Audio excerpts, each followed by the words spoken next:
Hi friends, ಎಲ್ರಿಗೂ ನಮಸ್ಕಾರ. ಎಲ್ಲರೂ ಹೇಗಿದ್ದೀರಾ? ಚೆನ್ನಾಗಿದ್ದೀರಾ ಅಂದ್ಕೊತೀನಿ. ನಾನಿವತ್ತು ಮಟರ್ ಪನ್ನೀರ್ ಮಾಡ್ತಾಯಿದ್ದೀನಿ. ಬನ್ನಿ ಹೇಗೆ ಮಾಡೋದು ಅಂತ ನೋಡೋಣ. ನೋಡಿ, ನಾನೊಂದು ಬಾಣಲಿ ಇಟ್ಕೊಂಡಿದ್ದೀನಿ. ಅದಕ್ಕೆ ಒಂದು ಸ್ವಲ್ಪ ಎಣ್ಣೆ ಹಾಕ್ಕೊಂಡ್ಬಿಟ್ಟು ಪನ್ನೀರ್ನೆಲ್ಲನೂ ಹಾಕ್ಕೊಂಡ್ಬಿಡೋಣ. ನಾನು 200 ಗ್ರಾಮ್ ಪನ್ನೀರ್ ತೊಗೊಂಡಿದ್ದೀನಿ. ನೋಡಿ, ಒಂದು ಅರ್ಧ ಸ್ಪೂನ್ ಖಾರದ ಪುಡಿ ಹಾಕ್ಕೊಳ್ಳಿ. ಖಾರದ ಪುಡಿ ತೊಗೊಳ್ಳಿ. ನೋಡಿ, ಎಲ್ಲನೂ ನಿಧಾನ ಉರಿಯಲ್ಲಿ ಇಟ್ಕೊಂಡ್ಬಿಟ್ಟು ಚೆನ್ನಾಗಿ ಫ್ರೈ ಮಾಡ್ಕೊಂಬಿಡೋಣ. ನೋಡಿ, ನಾನೆಲ್ಲನೂ ಫ್ರೈ ಮಾಡ್ಕೊತಾ ಇದ್ದೀನಿ. ಇದು ನೋಡಿ, ಇವಾಗ ಆಗಿದೆ. ನಾನು ಇದನ್ನು ಎಲ್ಲನೂ ಒಂದು ತಟ್ಟೆಗೆ ಎತ್ತಿಟ್ಕೊತಾ ಇದ್ದೀನಿ. ಎಲ್ಲನೂ ಎತ್ತಿಟ್ಕೊಂಡ್ಬಿಡಿ. ಇದು ತುಂಬ ದೋಸೆ, ಪೂರಿಗೆ, ಚಪಾತಿಗೆ ತುಂಬ ಚೆನ್ನಾಗಿರುತ್ತೆ. ನೋಡಿ, ನಾನು ಒಂದು ತಟ್ಟೆಗೆಲ್ಲ ಎತ್ತಿಟ್ಕೊಂಡು ಅದೇ ಪಾತ್ರೆಗೆ ಒಂದು ಸ್ವಲ್ಪ ಎಣ್ಣೆ ಹಾಕ್ಕೊಂಬಿಟ್ಟು ಆಮೇಲೆ 1 ಸ್ಪೂನ್ ಸೊಂಪು ಹಾಕ್ಕೊತಾ ಇದ್ದೀನಿ. ಹಾಕ್ಕೊಂಬಿಟ್ಟು ಒಂದು 4ರಿಂದ 5 ಈರುಳ್ಳಿ ಉದ್ದುದ್ದಕ್ಕೆ ಹೆಚ್ಕೊಂಡಿರೋ ಅಂಥದ್ದನ್ನು ಇದಕ್ಕೆ ಹಾಕ್ಕೊಂಬಿಡೋಣ. ನೋಡಿ, ಒಂದು ಸ್ವಲ್ಪ ಶುಂಠಿ, ಒಂದು ಸ್ವಲ್ಪ ಬೆಳ್ಳುಳ್ಳಿ ಅದನ್ನು ಸೇರಿಸ್ಕೊಂಡು ಒಂದು ಸ್ವಲ್ಪ ಚೆನ್ನಾಗಿ ಫ್ರೈ ಮಾಡ್ಕೊಂಬಿಡೋಣ. ನೋಡಿ, ಈ ಥರ ಫ್ರೈ ಆದಮೇಲೆ ನಾನು ಇದಕ್ಕೆ ಒಂದು 4ರಿಂದ 5 ಟೊಮೊಟೊನ ಇಟ್ಕೊತೀನಿ. ಅದನ್ನು ಇದಕ್ಕೆ ಸೇರಿಸ್ಕೊಂಬಿಡೋಣ. ಒಂದು ಸ್ವಲ್ಪ ಸೇರಿಸ್ಕೊಂಡು ಚೆನ್ನಾಗಿ ನಾನು ಇದನ್ನು ಫ್ರೈ ಮಾಡ್ಕೊತಾ ಇದ್ದೀನಿ. ನೋಡಿ, ನೀವು ಫ್ರೈ ಮಾಡ್ಕೊಂಬಿಡಿ.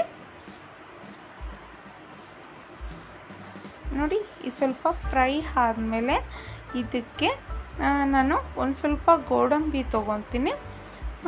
ನೀವು ಗೋಡಂಬಿ ಇಲ್ಲ ಅಂತಂದರೆ ಹುರ್ಗಡ್ಲೆ ಒಂಚೂರು ತೊಗೊಳ್ಳಿ, ಇಲ್ಲ ಎಳ್ಳು ಇದ್ದರೆ ಎಳ್ಳು ತೊಗೊಳ್ಳಿ. ಅದನ್ನು ಸೇರಿಸ್ಕೊಂಡು ನಾನೊಂದು ಸ್ವಲ್ಪ ಫ್ರೈ ಮಾಡ್ಕೊತಾ ಇದ್ದೀನಿ.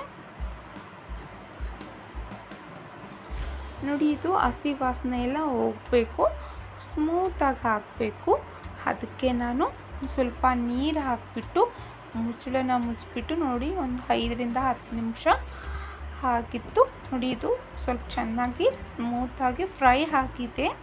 ಇದನ್ನು ನಾನು ಪಕ್ಕಕ್ಕೆ ಇಟ್ಕೊಂಡು ಆರಿದ ಮೇಲೆ ನಾನು ಎಲ್ಲನೂ ಮಿಕ್ಸಿ ಜಾರ್ಗೆ ಹಾಕ್ಕೊಂಡು ಇದನ್ನು ನಾನು ನುಣ್ಣಗೆ ರುಬ್ಕೊಂಡ್ಬಿಡ್ತೀನಿ.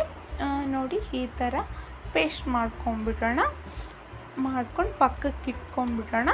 ಆಮೇಲೆ ಅದೇ ಗ್ಯಾಸ್ ಮೇಲೆ ಒಂದು ಪಾತ್ರೆ ಇಟ್ಕೊಂಡು ಒಂದು ಸ್ವಲ್ಪ ಚಕ್ಕೆ, 2 ಲವಂಗ ಹಾಕ್ಕೊಂಡ್ಬಿಟ್ಟು 1 ಪಲಾವ್ ಎಲೆ ಹಾಕ್ಕೊಂಡಿದ್ದೀನಿ. ಇದು ಕಾದ್ಮೇಲೆ ರುಬ್ಬಿರೋ ಅಂಥ ಮಸಾಲನೇ ಇದಕ್ಕೆ ಹಾಕ್ಕೊಂಡು ಚೆನ್ನಾಗಿ ಕೈ ಆಡಿಸ್ಕೊಂಡ್ಬಿಡಿ. ನೋಡಿ, ಇದು ಒಂದು ಸ್ವಲ್ಪ ಚೆನ್ನಾಗಿ ಫ್ರೈ ಆಗಬೇಕು. ಆದಮೇಲೆ 1 spoon salt, 1 spoon garam masala, 1 spoon ಖಾರದ ಪುಡಿ, 1 ಸ್ಪೂನ್ ಧನಿಯಾ ಪೌಡ್ರು ಎಲ್ಲನೂ ಸೇರಿಸ್ಕೊಂಡು ಚೆನ್ನಾಗಿ ಕೈ ಆಡಿಸ್ಕೊಂಡ್ಬಿಡೋಣ. ನೋಡಿ, ಇದು ಒಂದು ಸ್ವಲ್ಪ ಚೆನ್ನಾಗಿ ಫ್ರೈ ಆಗಬೇಕು.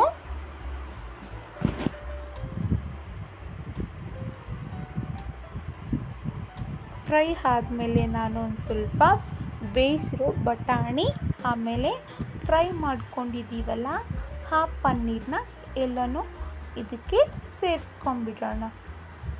ಸೇರಿಸ್ಕೊಂಡು ಆದಮೇಲೆ ಚೆನ್ನಾಗಿ ಕಲಿಸ್ಕೊಂಡು ಚೆನ್ನಾಗಿ ಫ್ರೈ ಮಾಡ್ಕೊಂಬಿಡೋಣ.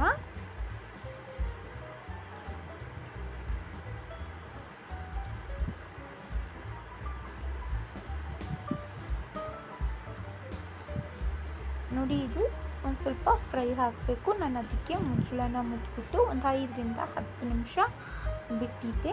ನೋಡಿ, ಈ ಥರ ಫ್ರೈ ಆಗಿದೆ. ತುಂಬ ಚೆನ್ನಾಗಿ ಬರುತ್ತೆ. ಚಪಾತಿಗೆ, ಪೂರಿಗೆ ಸೂಪರಾಗಿರುತ್ತೆ. ಜೀ ರೈಸ್ಗೂ ಚೆನ್ನಾಗಿರುತ್ತೆ.